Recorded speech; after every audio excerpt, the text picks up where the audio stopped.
यदि आप माया के वशीभूत हैं तो आपको स्त्री पुरुष जड़ चैतन्य ये जगत दिखाई देगा, और यदि भक्ति के वशीभूत है तो आपके हृदय में सद्गुरु शब्द के प्रभाव से इष्ट का चिंतन, इष्ट दिखाई देंगे। माया जीवे बस करे,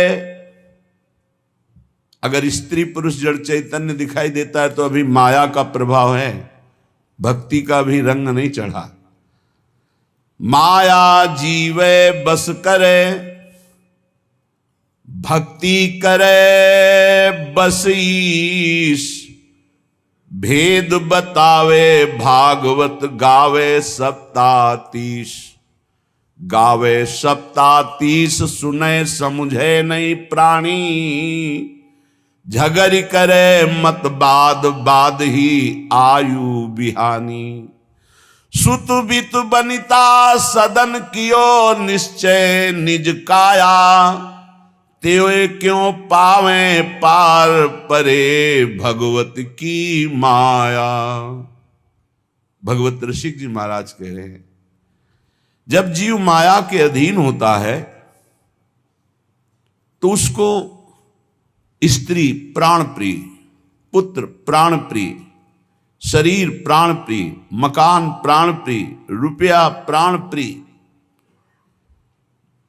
ऐसे माया के वशीभूत हुए जीवों को साक्षात सामने भगवत स्वरूप विराजमान पर भी वहां दृष्टि नहीं पड़ती, केवल शरीर पर दृष्टि रहती है, शरीर आसक्त रहता है, बाह्य दृष्टि रहती, इसलिए वो प्रभु को नहीं देख पाता है।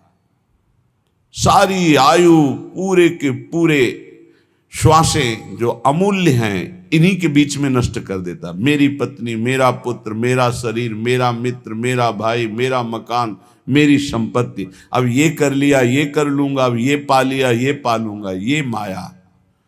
भक्ति करे बस ईश, जब भक्ति का रंग जागृत होगा तो भगवान अधीन हो जाएंगे, उसके अंदर समस्त भागवत गुण आ जाएंगे जो श्रीमद् भागवत में वर्णन किए गए हैं।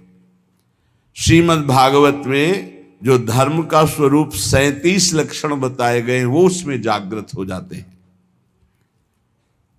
ये नए नए झगड़े करके, नए नए वाद विवाद करके भक्ति संबंध में भी जो एक दूसरे से द्वेष करते रहते हैं, घृणा करते रहते हैं, ये बेचारे हैं, जानते नहीं हैं एक ही परमात्मा स्वरूप है।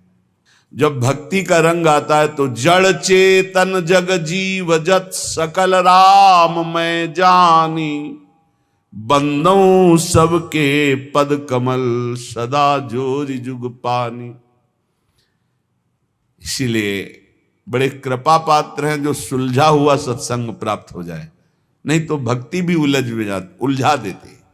अगर शुद्ध भक्ति का बोध नहीं है तो उन वचनों में ऐसी मायाकृत आसक्ति होती कि सामने वाला उलझ जाता है, वो समझ नहीं पाता कि सत्य का मार्ग क्या है।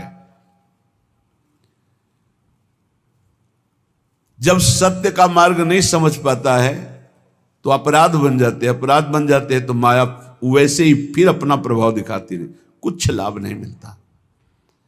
जीव के हृदय में जब भक्ति का रंग चढ़ेगा तो वासना फीकी लगेगी, संसार में सब कोई अपना प्रभु, ऐसा भाव आने लगेगा तो जानना हमारी शुद्ध भक्ति आ रही। फिर वैष्णव जन को देखने से तो ज्यादा हमारा भाव बढ़ना चाहिए। सातों सब मुहिमें जग देखा, पर मोते अधिक संत कर लेखा। पर बड़ा विचित्र है, हम देखते हैं कि मन की वृत्ति को ऐसा फांस दिया जाता है कि वो कमजोर उपासक जिसको शुद्ध ज्ञान नहीं है वो शुद्ध भक्ति की तरफ बढ़ ही नहीं पाता, वो वैर विरोध कर लेता है।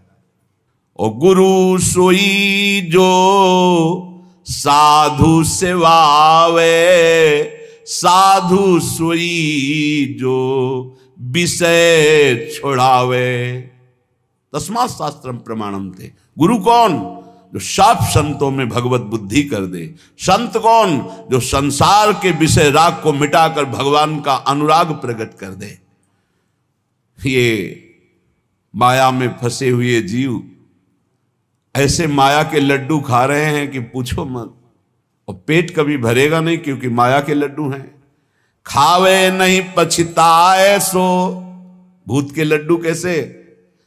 खावे नहीं पछताए सो, और खावे सो पछताए। ये जग लाडू भूत के, दुहु भांति दुख पाए। जब वैराग्य मार्ग में चला जाता है ना, और जब कोई अपने परिवार के सहित उतरता है ना, वो कई दिन भिक्षा नहीं मिली, ठोकरे खाया हुआ, प्रकृति का कष्ट सहता हुआ जब उधर देखता है कि हंसते खेलते हुए बात करते, तो उनको लगता है क्या जिंदगी सुखमयी है। भूत के लड्डू। और वो इतनी समस्याओं में अंतर से जल रहे हैं, इतनी वासनाएं उनकी बढ़ी हुई हैं, वो भी पछता रहे हैं। कितने ऐसे सत्संगी कहते अगर पहले सत्संग मिल गया होता ना, हम संसार में ही नहीं फंसते, निकल जाते। जो संसार से निकाले जा रहे हैं वो उधर देख रहे हैं, छुप के देख रहे हैं। भूत के लड्डू बहुत विचित्र। विवेक का प्रयोग असत वासनाओं को रोकने के लिए, ना कि बढ़ाने के लिए है। उसे विवेक कहते हैं। बुद्धिमान बहुत लोग हैं, लेकिन अपने को नष्ट कर रहे हैं बुद्धिमान बन करके। खावे नहीं पछताए सो, खावे सो पछताए। ये जग लाडू भूत के, दुहु भांति दुखदाय। दुहु भांति दुखदाई, खाज ज्यों नखन खुजावत। भोग सुख कितना है? बोले जैसे नई दाद हुई हो। प्रहलाद जी ने भी वर्णन किया है भगवान नरसिंह जी की स्तुति में। ये भोग सुख, काम सुख कितना सुख देता है? बोले जैसे नई दाद हुई हो, नए दाने दाद, और फिर खुजलाओ, फिर इसके बाद जो फबदता है, फिर जो जलन होती है। दुहु भांति दुखदाई, खाज ज्यों नखन खुजावत। ये रोग भोगते होए, शिष्ण रस नाहित धावत। श्री भगवत उरधारी, भक्त करे मन को दाबे। गुरु आज्ञा अनुकूल रहे, तो न वेदन पावे। बहुत दिव्य महापुरुष भगवत रसिक जी। भगवत रसिक जी कहते हैं भोग क्या है? बोले भूत के लड्डू।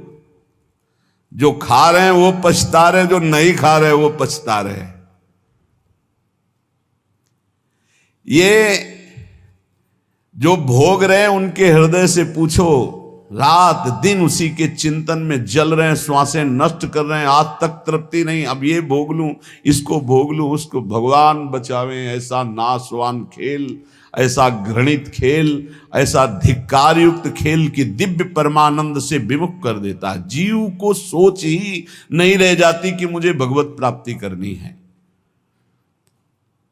अंत में कोई सत्य वस्तु तो हाथ नहीं लगी, तो पछताना ही रहता है।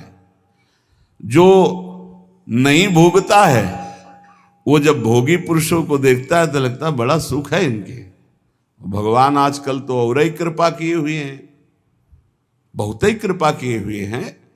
पहले तो मर्यादा से उठना बैठना चलना होता था, अब तो चलना भी ऐसे हो रहा है कि वस्त्र आदि का धारण करने का जो पूर्व पद्धति, उन पद्धतियों का त्याग, चलने की मर्यादा का त्याग, व्यवहार बड़ा ही अपवित्र और अशुद्ध, और जेब में मोबाइल तो वो अशुद्ध दर्शन, अशुद्ध श्रवण, मनमानी चित्त वृत्ति भाग रही संसार की तरफ। ये जो त्याग के मार्ग में चल रहे हैं, और ये जो भोगों का आकर्षण बहुत बड़ा भारी ये माया का दुख है, वो समझ नहीं पाता, बस वही चिंतन बना रहता है। और जो भोग रहे हैं वो और भोगों की लालसा में जल रहे हैं। बोले ये माया के भूत के लड्डू दोनों को दुख दे रहे हैं, जो नहीं भोग रहे हैं उनको भी, और जो भोग रहे हैं उनको भी। ये जो नहीं भोग रहे हैं इनको कैसे बचना होगा? बोले ये तन से तो छोड़ रहे हैं, मन से ग्रहण कर रहे हैं, इसलिए इनको दोनों ही दुख होए। रसबल छूटे जो विषय, तब ही तो सुख होए। राधा राधा राधा राधा नाम सुधा रसम, ये रसबल है। जब नाम जप करोगे तो घृणा हो जाएगी। कौन सा ऐसा स्थान है जो भगवान के नाम रूप लीला धाम से भी अधिक महत्वशाली है। अरे वमन हो जाए ऐसे घृणित अंग हैं, उल्टी हो जाए ऐसे घृणित अंग, बदबूदार अंग, मलमूत्र के भांड इस शरीर को प्रिय, इस शरीर को प्रिय, इसमें सुख। भगवान बुद्धि शुद्ध करे, कृपा करें। नहीं चाहे जितना प्रवचन कर लो, चाहे जितना प्रवचन सुन लो, अगर भजन नहीं है ना तो स्थिति वही होगी। जिनकी आप निंदा कर रहे हो उन्हीं में नाक रगड़ोगे। ये माया का ऐसा विशुद्ध जो जाल है, उससे निकलने के लिए जब तक पूर्ण भगवान की शरणागति नहीं होगी तब तक कोई उपाय नहीं है। नाटक से नहीं निकल सकते। दैवी हेषा गुणमयी मम माया दुरत्तया मामेव ये प्रपद्यन्ते माया में ताम तरन्ति। 50 वर्ष हो जाते हैं फिर भी वही नारकी भोगों की तृष्णा मिटाना कठिन हो जाता है। और जो भगवान की शरण का रास्ता पा गए, कम समय में इस माया पर विजय प्राप्त कर लेते हैं। कह रहे हैं भगवत ऋषिक जी, भगवान श्री हरि सबके हृदय में विराजमान हैं, पर जब तक भगवान के चरणारविंद का आश्रय लेकर विशुद्ध भक्ति नहीं होगी तब तक कुछ लाभ नहीं मिलने वाला। लाभ क्या है? यही लाभ है इन विकारों पर विजय प्राप्त करना। जो उपदेश है और को, खुली बात कह रहे हैं, खुली बात, जो उपदेश है और को सो नहीं माने आप। देखो जगत प्रवीणता ठगे आपको आप, ठगे आपको आप। विषय स्वार्थ नहीं छूटे, परमार्थ पत हेत बके, पर धन को लूटे। पंडित संत महंत गोसाई परमहंस जो, लोभ ग्रसे सब लोग नहीं भगवत सहाय जो। बड़े ही विरक्त फक्कड़ महापुरुष, किसी की कुछ भी आन कान न रखने वाले, बोले जो उपदेश के अनुसार आचरण नहीं करता है मैं उसे कुछ नहीं मानता हूं। भगवत ऋषि जी कह रहे, जो वाणी में वही मन में वही आचरण में हो तो तुम्हारा प्रवचन ठीक है। प्रवचन कुछ और, मन में कुछ और, आचरण कुछ और। तो पंडित संत महंत गोसाई परम हंस जो, लोभ ग्रसे सब लोग नहीं भगवत सहाय जो। जो उपदेश है और को सो नहीं माने आप। देखो जगत प्रवीणता ठगे आपको आप। भगवत ऋषिक जी महाराज कह रहे हैं, विद्वान पांडित्य से युक्त संत वेश, महंत पदवी, गोसाई पदवी, परमहंस आदि पदवियों को प्राप्त जो हैं, जो धन का लोभ, मान, मद का त्याग करके निरंतर अपने स्वरूप में या भगवदानंद में मस्त हैं, तो धन्य है वो जगत पावन करने वाले संत, महंत, पंडित, गोसाई, परमहंस जन। ये जगत पावन करने वाले हुए। यदि यही वेश धारण करके, विद्वता करके, केवल धन, मान, प्रतिष्ठा, भोग सामग्री, तो बोले जो उपदेश है और को, ये सब माया है, छोड़िए, आप नरक जाओगे ऐसा करोगे। और आप महाराज, आप जो करोगे, आपको कभी आप लौट के अपने हृदय में देखो, जो दूसरे को कह रहे हो कि इससे नरक जाओगे, तो क्या ये आप में है? अगर है तो आप भी सोच लीजिए, आपके लिए विमान नहीं आएगा, आपको भी नरक जाना पड़ेगा। पूज्यपाद श्री उड़िया बाबा जी महाराज के पास एक बहुत विद्वान पुरुष है, उनकी वाणी जी में, उपदेशों में अमृत बरसता है। बाबा से कहा, बाबा आप सिद्ध पुरुष हो, बताओ मुझे भगवत प्राप्ति होगी? बड़े सम्माननीय थे। पूज्य स्वामी श्री अखंडानंद सरस्वती जी लेखनी में लिखते थे जो बाबा बोलते थे। बाबा ने कहा तुम्हें 7 जन्म तक भगवत प्राप्ति नहीं होगी, 1 जन्म के बाद क्या? कांप गए। क्यों बाबा? बोले हमसे पूछते हो क्यों? जो उपदेश देते हो आचरण में उतारते हो। शुभ गति कभी बेविचारी पुरुष को प्राप्त नहीं हो सकती। भगवत ऋषि जी ऐसे ही सिद्ध महापुरुषों में है जो किसी की कहानी नहीं रखते, किसी की।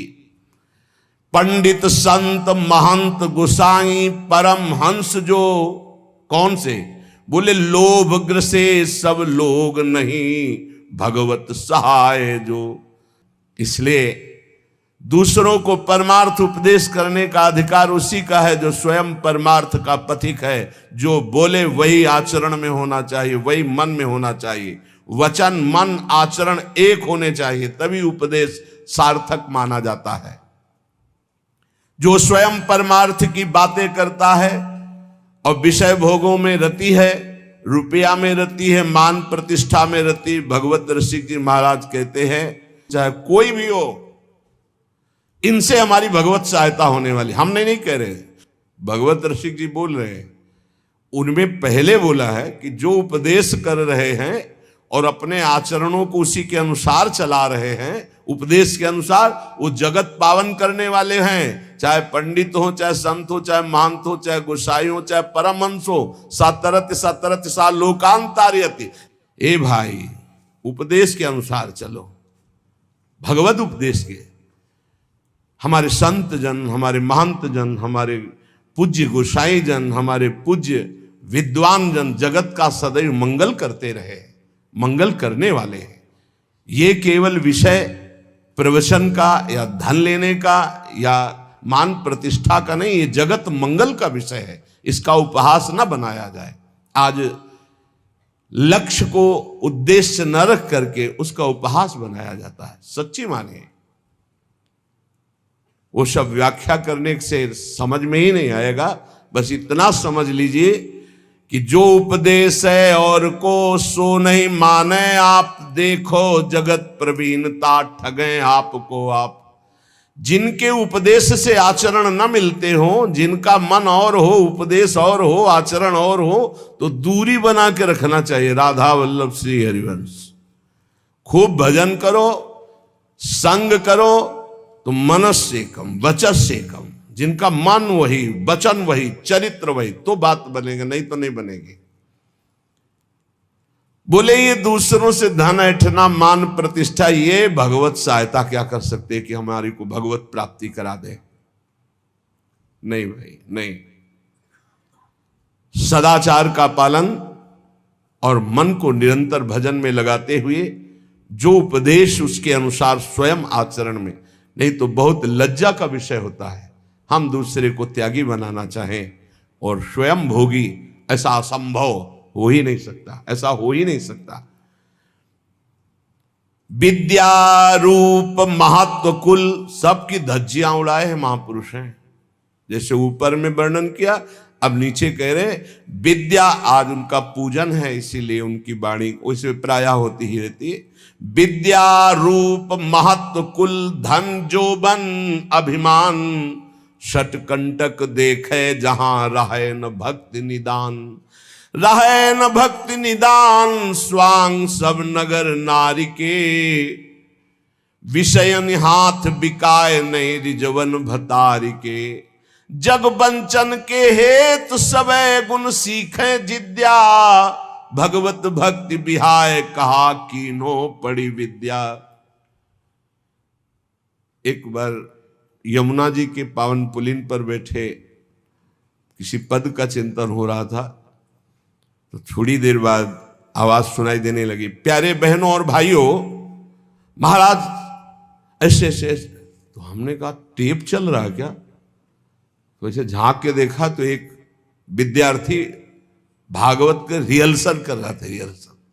प्यारे बहनों और भाइयों, वहां कोई नहीं है, वो केवल सीख रहा है कि मुझे कैसे समाज में बोलना है। ये भगवत शास्त्र सीखने वाली चीजें नहीं। आप त्रिकाल संध्या कीजिए, खूब नाम जप कीजिए और भागवत का शुद्ध श्लोकों का गायन कीजिए। अपने आप भगवान सुखदेव जी आपके हृदय में बैठ करके भागवत का रहस्य विस्तारित करने लगे। अगर हमारा लक्ष्य बना धन, हमारा लक्ष्य बना कि समाज जोड़ करके वासनाओं की पूर्ति, तो इन शास्त्रों का रहस्य हम नहीं जान पाएंगे, नहीं जान पाएंगे। सच्ची मानिए, अपने किसी शिष्य को भागवत की शिक्षा नहीं दी। भगवान व्यासदेव जी ने रचना करके तब तक गुप्त रखा कि इसका अधिकारी चाहिए। जब देखा कि हमें भी आसक्त नहीं है मेरा पुत्र, तो बोले यही है अधिकारी श्रीमद् भागवत का। जब स्वयं पुकार रहे हैं, पुत्रेति तन्मयतया तरवे भिनेदुस तम सर्वभूत हृदय मुनिमान तो उसमें हा पुत्र, लेकिन भगवान सुखदेव जी पीछे मुड़कर ने बड़ी प्रसन्नता हुई कि श्रीमद् भागवत का अधिकारी मेरा यही पुत्र है। पर वो अनासक्त है, मेरा ही रूप लौट के नहीं देखा, अपनी मां का रूप नहीं देखा, तो ये रूप लीला का गान क्या करेगा? ये तो स्वयं बोध संपन्न है। सुकोहम वृक्षों से निकलने लगा है तन्मयता में, तन्मयतया जे ही तन्मयता, तो हर वृक्ष से निकलने सुकोहम, मैं सुखदेव हूं, मैं सुख। इतनी ऊंची स्थिति का ब्रह्मबोध संपन्न महात्मा काहे को भागवत याद करेगा? एक श्लोक रूप माधुरी का कान में पड़ा, बरहा पीडम नटवर बपू, आसक्त हो गए श्री सुखदेव जी। ऐसे श्री कृष्ण चंद्र की रूप माधुरी गान करके, और पक्का श्रीमद् भागवत में इतनी सामर्थ्य है, हृदय से कह रहा हूं कि सांगो पांग पद्धति से एक बार सप्ताहिकी श्लोक कान में पड़ जाए 18,000, तो महापापी भी परम पद का अधिकारी हो जाएगा। इसका प्रमाण धुंधकारी स्वयं उसी में है कि धुंधकारी 7 दिन बिना कुछ खाए पिए 18,000 श्लोक श्रवण करता है, मनन करता है, तो विमान आता है और बैठ करके चला जाता है, और कोई साधन नहीं, केवल 7 दिन भागवत सुनने मात्र से भगवत प्राप्ति। तो ये नहीं कि सब भागवत केवल धन के लिए ही करते हैं या मान प्रति, नहीं।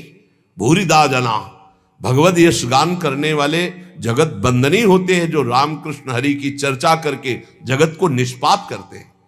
संत जन मुद मंगल में संत समाजू, जो जग जंगम तीर्थ राजू। ये चलते फिरते तीर्थ हैं, तीर्थराज प्रयाग हैं, तीर्थी कुर्वंत तीर्थान, ये जहां चरण रख दे वहां तीर्थ बन जाए। लेकिन ये उनके लिए है जो भगवत चिंतन में निरंतर डूबे हुए, एकमात्र जगत मंगल के लिए उनका वचन निकलता है, उनके चरण चलते हैं जगत मंगल के लिए। यहां जो निषेध किया जा रहा है उनको, जो नाटकबाजी के लिए भेष धारण करते हैं, पाखंड करते हैं, रुपया पैसा के लिए केवल दंभ करते हैं, उनके लिए उनकी खिंचाई कर रहे हैं भगवत रसिक की। कोई भी हो, जो महापुरुष संत जन होते हैं उनको किसी की परवाह नहीं होती। सत्य का वर्णन और सत्य का श्रवण वही कर सकता है जो सत्य में चल सकता है, अन्यथा नहीं।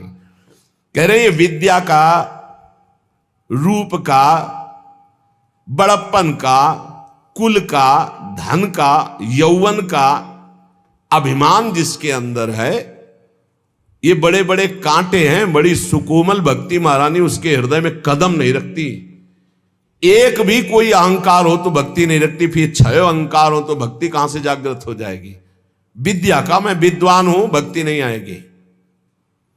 मैं बड़ा रूपवान हूं, भक्ति नहीं आएगी।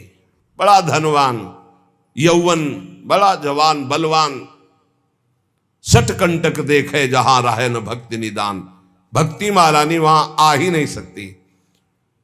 विद्या आदि पर अहंकार करने वाले व्यक्ति का सारा खेल केवल नट का खेल होता है। जैसे नट प्रदर्शन करके लोगों को रिझाता है, ऐसे ही जैसे नगर नारी कहते हैं वैश्या को, जैसे वैश्या पूरा श्रृंगार करती है सब, तो अपने पति को रिझाने के नहीं, लोगों को फंसाने के लिए, ऐसे ही विषयी मनुष्यों को रिझाकर उनके हाथ से धन आदि, लाभ आदि की आकांक्षा रखने वाले ये भरतार श्री हरि को रिझाने के लिए नहीं करते, ये विषयी पुरुषों को रिझाने के लिए।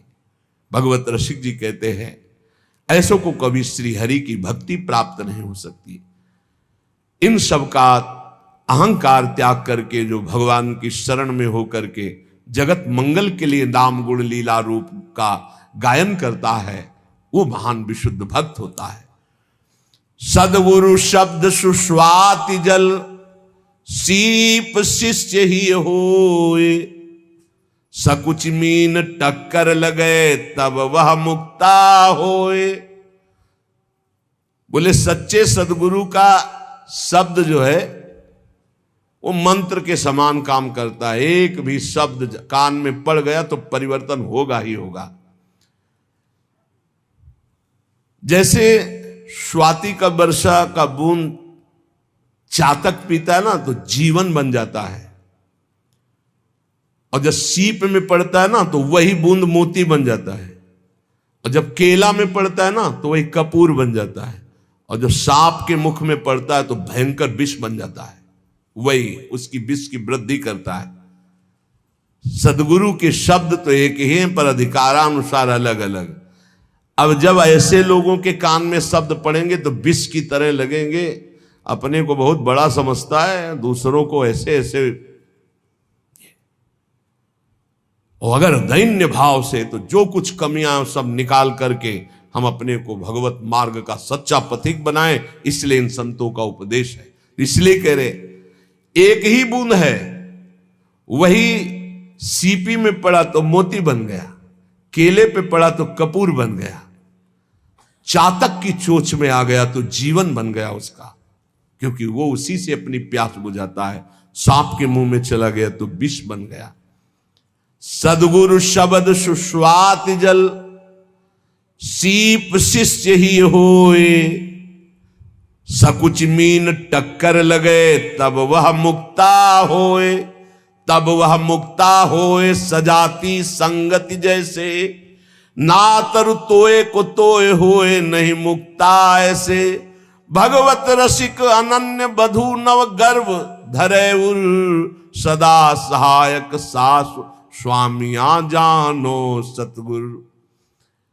सच्चे सदगुरु का जब शब्द निकलता है तो मंत्र की तरह काम करता है, बाण की तरह, अमोघ बाण बेध देता है, अंदर की कच्चाई को भस्म करके सच्चा बना देता है। अगर शिष्य के हृदय रूपी सीपी में वो शब्द टिक जाए और वो सकुचा करके अपने सारे दोषों को अंदर जो देख रहा है, धिक्कार है हमारे अंदर ऐसे दोष हैं, इनको मैं त्यागूंगा, गुरु चरणों के बल से मैं निर्विकार बनूंगा। बोले जे ही उसके हृदय में वैसी बात तो मानो सकची रूपी मीन का टक्कर लगा तो वो दिव्य मोती बन गया। मोती दिव्य तेजों में प्रियालाल के भाव को प्राप्त हो गया। भाव रूपी मोती, भावोत्सवेन भजताम रस कामधेनु। अगर सजाती साधु संग ना मिले, गुरुदेव की बात पर पूरी श्रद्धा ना हो पावे, तो वो शब्द शब्द मात्र रह जाता है, अलग प्रभाव दे देता है। वो गए थे सत्संग में, सबको ललकार रहे थे, सबको ललकार। ये गया सांप के मुंह में, सांप के मुंह में विष बन गया और वो विष उगल रहा है। अरे अपने को तो महापुरुष समझते हैं, दूसरे को घास फूस समझते हैं। हमने सुना था प्रवचन में, कुछ रहे और वो बूंद गया। महापुरुषों के वचन है, वही वचन श्रद्धालु के हृदय में गए तो भाव रूपी मोती बन गए। वही वचन अश्रद्धालु, ऐसा नहीं भगवान सब पर कृपा करते, कभी कभी अश्रद्धालुओं को भी सत्संग मिलता है। खलऊ करें भली पाई सुसंगु और मिटे न मलिन स्वभाव भंगु। चाहे जितना अमृत पियाओ, सांप के मुंह में जाके विषय बनेगा, वो और कुछ नहीं बनेगा। वो सत्संग में बैठे केवल ये सुनते हैं कि कौन सा पॉइंट मिले जिसका हम निगेटिव भाव प्रस्तुत कर सके, वो कौन सा पॉइंट मिले जिससे मेरा जीवन सुधर कर भगवान में लगे, ऐसे भाव वाले नहीं होते। खलऊ करें भली पाई सुसंगु, मिटे न मलिन स्वभाव भंगु। भगवत रसिक जी कहते हैं, जब कोई अपने गुरुदेव का अनन्य होता है, बधू जैसा, जैसे बहू नहीं होती, बस पहले के भाव थे, मेरा पति मेरे लिए भगवान है और जिस घर में मैं आई ये मेरे भगवान का मंदिर है, अब इस डेहरी पे ही मेरे प्राण समर्पित है। ये पहले की बधुओं का दृढ़ नियम। बोले ऐसे ही मेरे गुरुदेव मेरे सर्वस्व है, बस ये डेहरी जो इनके चरणारविंद की रेखा से युक्त है, यही मेरे लिए परम धाम है। इनके उपदेश ही सब शास्त्रों का सार है। बस जो पकड़ लिया सो निपट गए, माया से निपट गए। बोले जो ये रसिक अनन्य गुरुदेव के हो जाते हैं, ये बधू हृदय वाले होते हैं। इनके हृदय में अपने आप गुरुदेव की जो विशुद्ध भाव भई भक्ति है उसका ट्रांसफर हो जाता है, वो अपने आप वहां आधान हो जाता है। सच्चे गुरु का शब्द जाकर उसके हृदय में प्रेम रूपी भाव रूपी गर्भ प्रकाशित कर देता है। यही हृदय में भगवान प्रकाशित हो जाते हैं।